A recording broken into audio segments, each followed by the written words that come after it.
자, 오늘 본문은 우리가 8장 말씀을 읽었는데 오늘 본문은 앞에 있는 7장 후반부 내용과 연결되어 있다는 사실 여러분 기억하시면서 이제 오늘 본문을 볼 필요가 있는데요. 예수님께서 이렇게 성전 안에서 많은 유대 백성들에게 말씀을 가르치고 있었습니다. 그러니까 하나님의 나라에 대해서 말씀을 가르치고 있었는데 예수님께서 가르치신 그 하나님 나라의 핵심은 무엇인가 하면은 본인이 하나님 아버지가 보내주셔서 온 메시아다, 내가 바로 구원자다 라는 사실을 백성들 가운데 선포한 것입니다. 그러자 그 소문을 들은 서기관과 바리새인들, 이 당시에 유대 종교 권력자들이 분노합니다.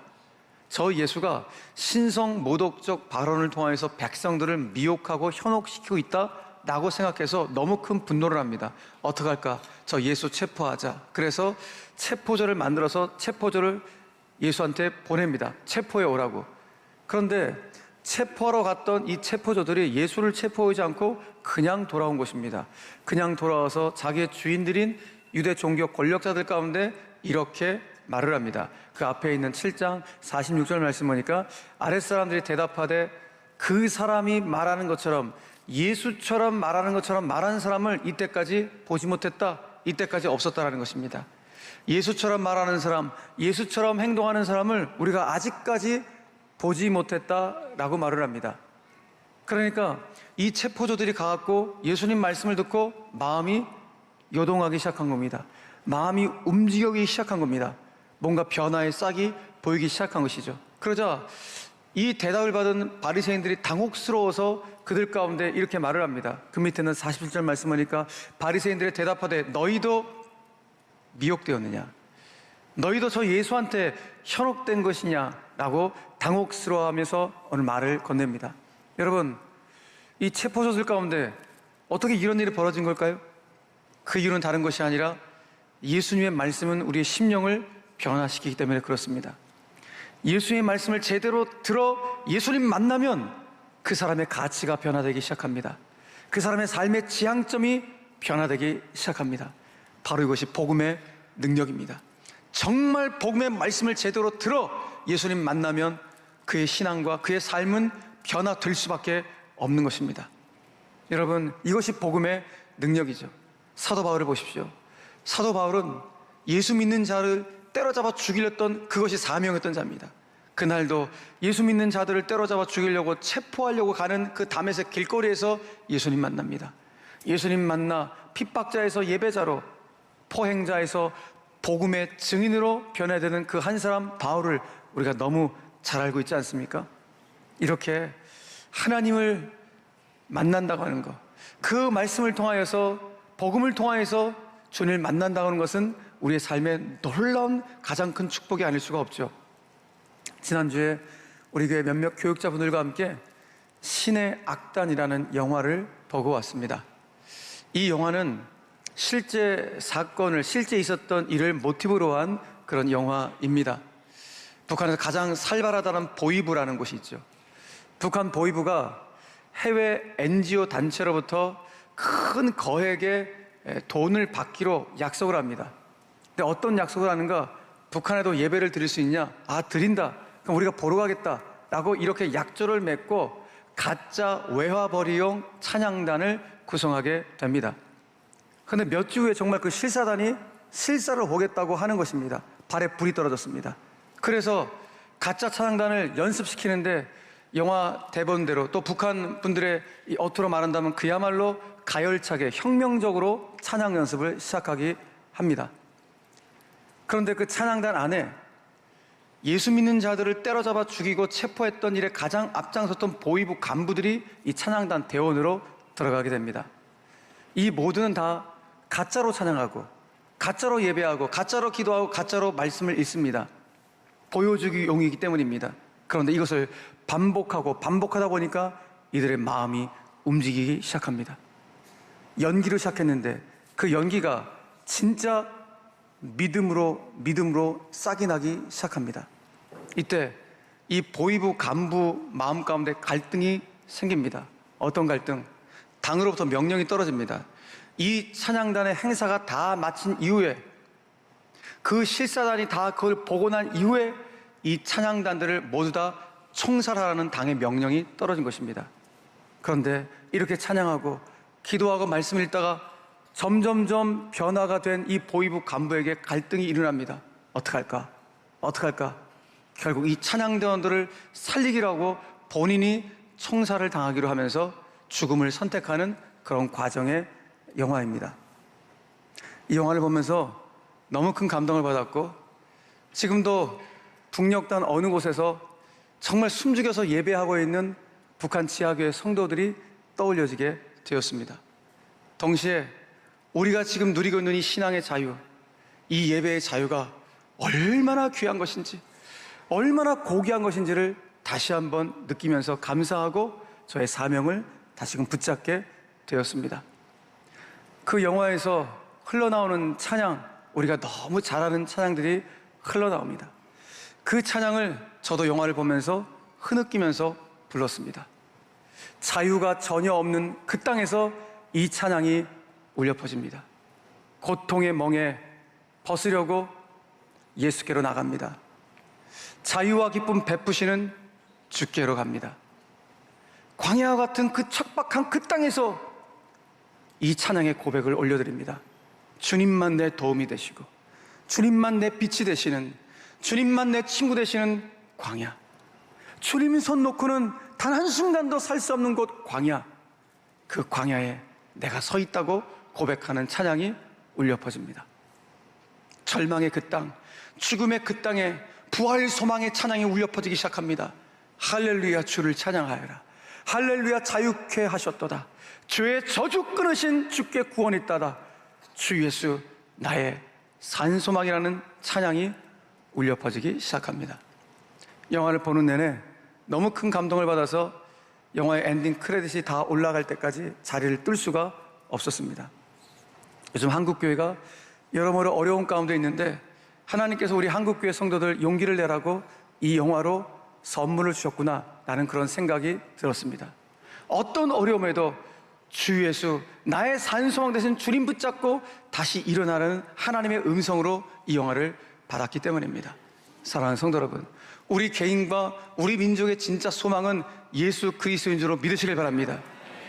예수님만이 진짜 우리 개인과 우리나라와 온 열방의 진짜 소망이 되십니다.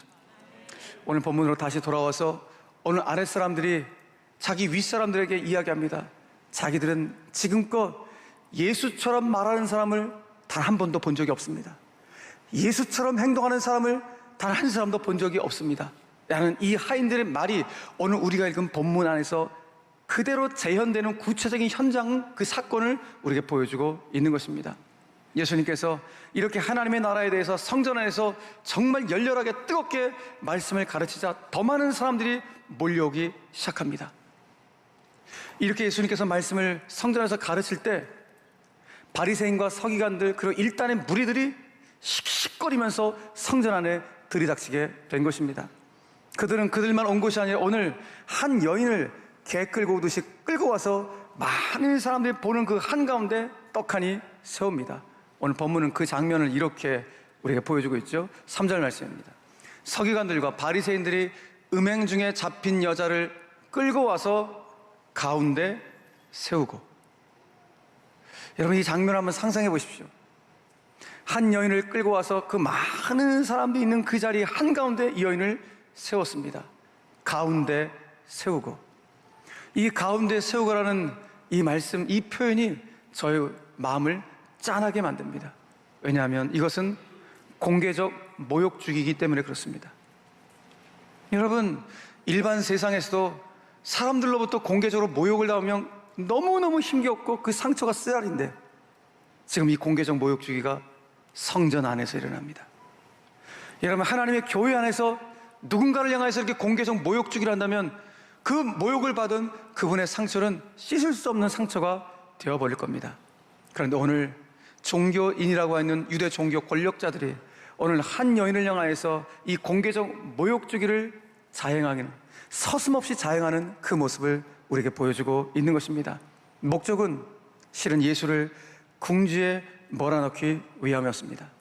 바리새인들과 서기관들은 예수님께 오늘 아주 젠틀하게 정중하게 묻습니다. 선생님, 저희들이 지금 가늠하다 현장에 있는 이 여인을 잡아갖고 왔습니다. 그런데 우리가 잘 아는 구약의 말씀, 모세의 율법에서는 이런 여인들을 돌로 쳐 죽이라고 이렇게 말씀하고 있던데, 선생님은 이런 상황을 어떻게 처리하면 좋으시겠습니까? 라고 굉장히 젠틀하고 정중한 어투로 예수님께 질문합니다. 그러나 이들의 정중한 어투, 그 혀 밑에는 실은 칼날이 숨겨져 있었습니다. 그도 그럴 것이 오늘 이 질문 앞에 예수님께서 그래도 이 여인을 좀 용서해 주십시오라고 예수님께서 말씀하시면, 예수는 율법은 모독하는 사람이야, 율법을 어기는 사람이야 라면서 올무에 빠뜨리고 했던 것이고, 반면에 예수님께서 율법에 그렇게 나와 있으니까 율법대로 이 여인을 돌로 쳐 죽이시죠 라고 이렇게 말을 하면, 예수는 사랑이 없는 몰인정한 인간이라면서 그렇게 매도해버리면서 함정에 빠뜨리려고 했던 것입니다. 그렇기 때문에 지금 예수님은 이걸 선택할 수도 없는 그야말로 진퇴양난의 상황 가운데 빠지게 된 것입니다. 자, 이때 예수님께서는 가타부타 어떤 말씀도 하지 않으시고 갑자기 몸을 굽혀 땅에다가 손가락으로 뭔가를 쓰기 시작합니다. 도대체 무엇을 쓰셨을까요? 기독교 2000년 역사상 많은 신학자들이 이때 예수님께서 땅바닥에 무엇을 끄적이셨을까라고 연구를 했습니다. 수많은 축축들을 가지고 연구했지만 어떤 정답도 나타내지 못했습니다. 왜? 성경에 없기 때문입니다. 그래서 여전히 이것은 미스테리로 남아있는 그런 이야기이기도 합니다. 자, 이때 예수님께서 아무 말씀도 하지 않고 그저 땅바닥에서 손가락으로 끄적거리시자 오늘 서기관과 바리새인들이 속으로 쾌재를 부립니다. 그렇지, 할 말 없지, 제대로 걸렸다 라고 생각합니다. 빨리 말해보라고 예수님을 다그치기 시작합니다. 이때 몸을 굽혔던 예수님께서 몸을 일으키시면서 그들을 향하여서 이렇게 말씀하십니다. 본문 7절의 말씀입니다. 너희 중에 죄 없는 자가 먼저 돌로 치라. 자, 오늘 너희 중에 죄 없는 자가 먼저 돌로 치라는 이 말씀을 성경 헬라어 원어를 그대로 더 직역해서 번역해 본다면 저 정확한 번역은 이겁니다. 너희 중에 죄 없는 자가 이 여인을 먼저 돌로 치라는 것입니다. 저 여인이 아니라 이 여인을 돌로 치라고 예수님께서 말씀해 주신 것입니다. 그리고 나서 다시 몸을 둥글게 굽혀서 또 땅바닥에다가 무언가를 쓰시기 시작합니다. 저는 두 번째 몸을 굽히신 예수님의 이 장면이 저에게는 내가 돌에 맞아도 되니 나한테도 돌을 던지라 라는 그런 의미로 저에게 다가오게 되었습니다. 그래서 그럴 것이 오늘 예수님께서 저 여인이라고 말씀하지 않고 이 여인이라고 말씀했다는 것은 예수님과 여인의 거리가 굉장히 가까운 거리에 있다는 것을 우리에게 짐작해 하는 것입니다. 그러니 여인에게 날라들 수 있는 그 돌은 그 가까운 거리에 있는 예수님도 맞을 수 있는 그런 거리였음을 우리는 알 수가 있는 것이죠. 그러니까 오늘 다시 몸을 굽혔다는 것은 예수님께서 이 여인의 방패막이가 되어주겠다, 나에게도 돌을 던지라는 그와 같은 용기 있는 주님의 행동임을 우리는 알 수가 있는 것입니다. 바로 이 모습 때문이었습니다. 오늘 성경은 어른에서 젊은이에 이르기까지 그 자리에 있던 사람들이 양심의 가책을 받아서 그 자리를 떠나갔다고 했는데, 떠나간 이유가 무엇인가? 가장 먼저는 너희 중에 죄 없는 자가 돌로 치라는 이 말씀 때문이요, 동시에 당신에게 어떤 피해가 온다 할지라도 상처받은 이 영혼을 혼자 두지 않겠다는 예수님의 이 사랑의 행동 때문입니다. 공개적으로 모욕받고 있는 이 여인 더 다치지 않도록 본인이 방패막이가 되어주시겠다는 이 예수님의 사랑의 행동 때문에 그 순간 그걸 보고 있던 많은 사람들이 양심의 가책을 받아서 그 자리를 하나씩 떠나가는 그 장면을 보여주고 있는 것입니다. 여러분 지금 상상해 보십시오. 예수님께서 둥글게 몸을 굽히십니다.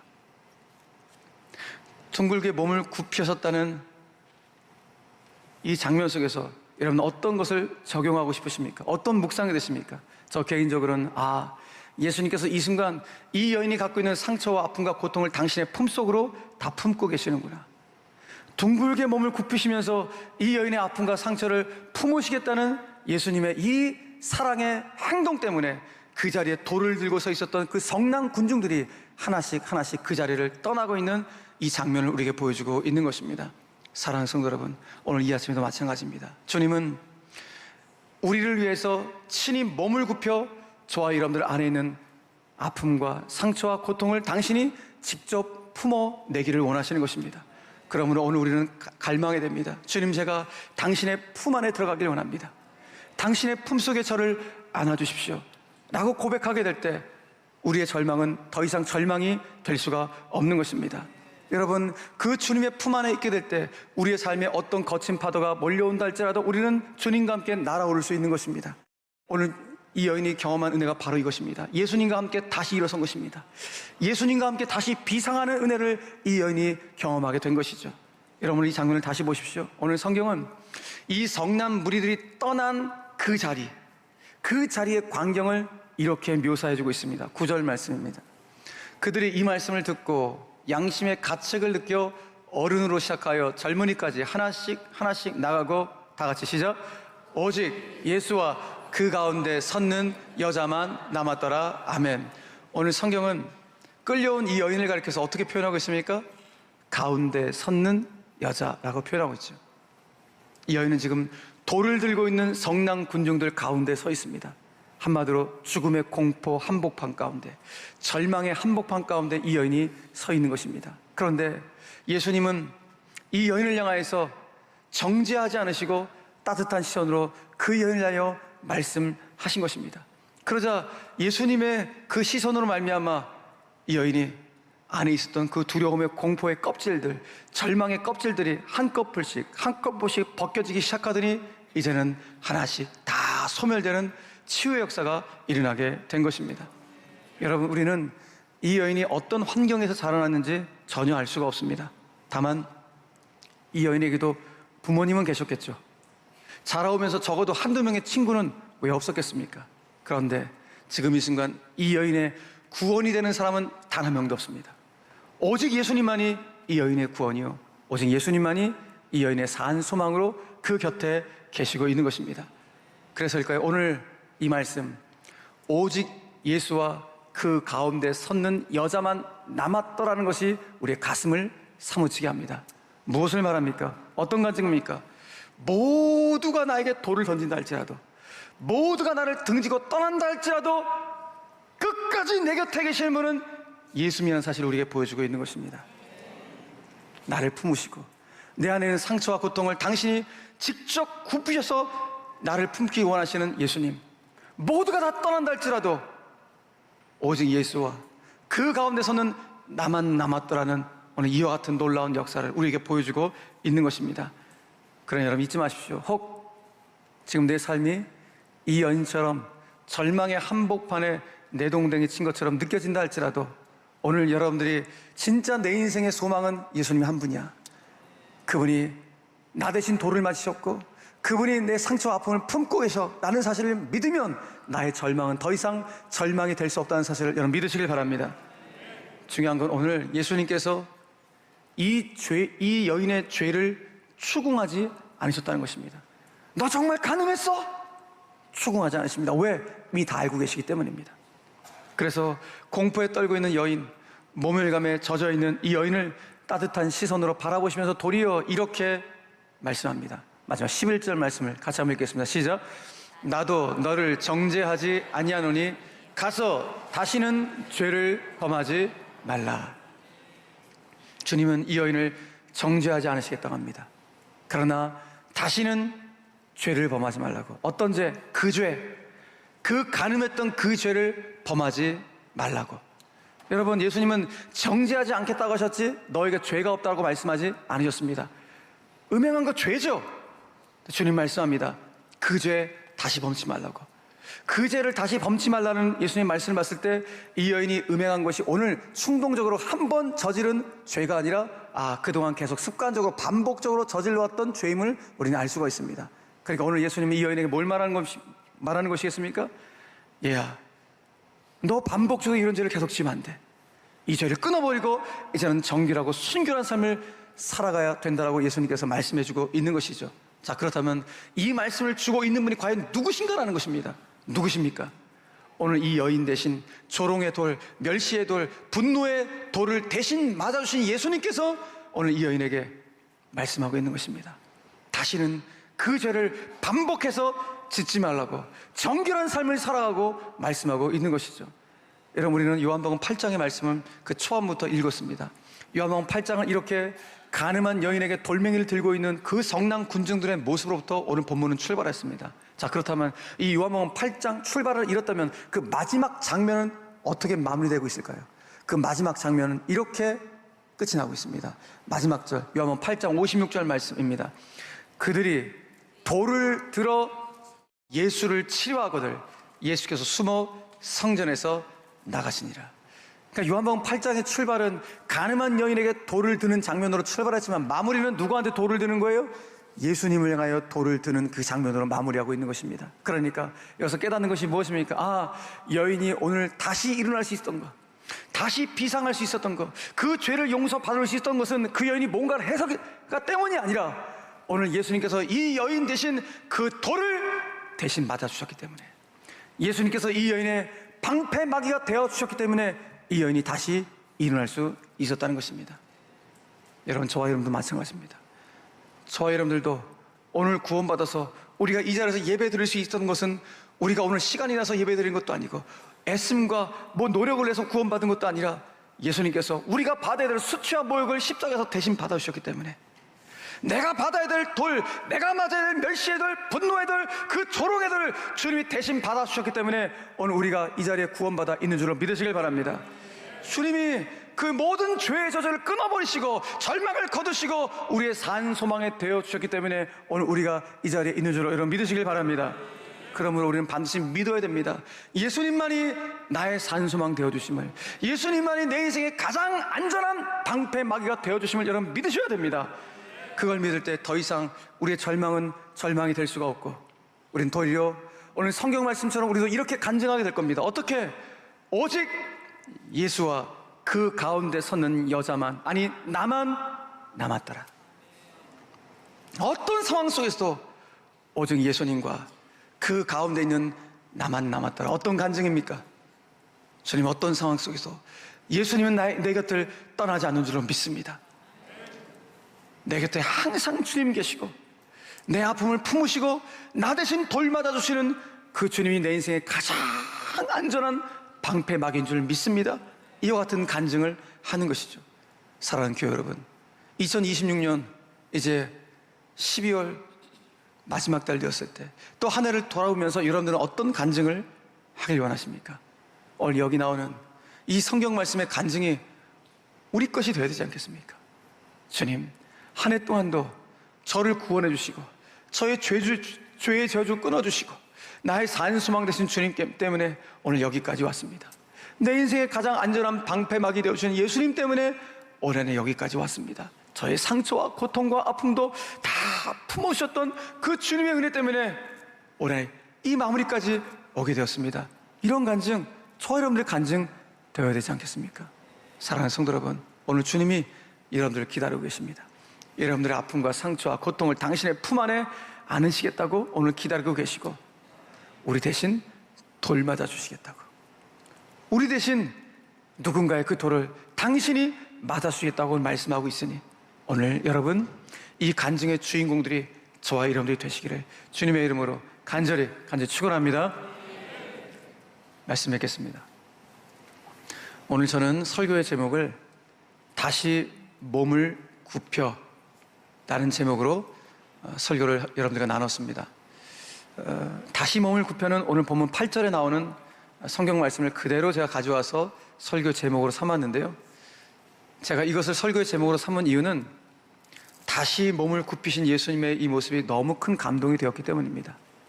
이 여인을 위해서 대신 돌 맞아 주시겠다고 몸을 굽히신 예수님, 이 여인의 아픔과 상처와 고통을 품어주시겠다고 몸을 굽히신 예수님의 그 모습이 너무 큰 감동으로 다가와서 다시 몸을 굽혀라는 이 말씀을 설교의 제목으로 삼았던 것입니다. 오늘 성경에 나오는 이 여인은 실은 저와 여러분들입니다. 우리가 바로 주님 때문에 내 인생의 가장 안전한 방패막이가 되어주신 그 주님 때문에 다시 비상하게 된, 다시 일어나요 오늘 예배 드리고 있는 그 주인공이 바로 저와 여러분들인 것입니다. 이 믿음을 잃지 않고 일평생 주님과 함께 동행하며 신실하고도 진실된 예배자로 달려갈 수 있는 우리 모든 교우들 다 되시기를 주 예수 그리스도의 이름으로 간절히 축원합니다. 축원합니다.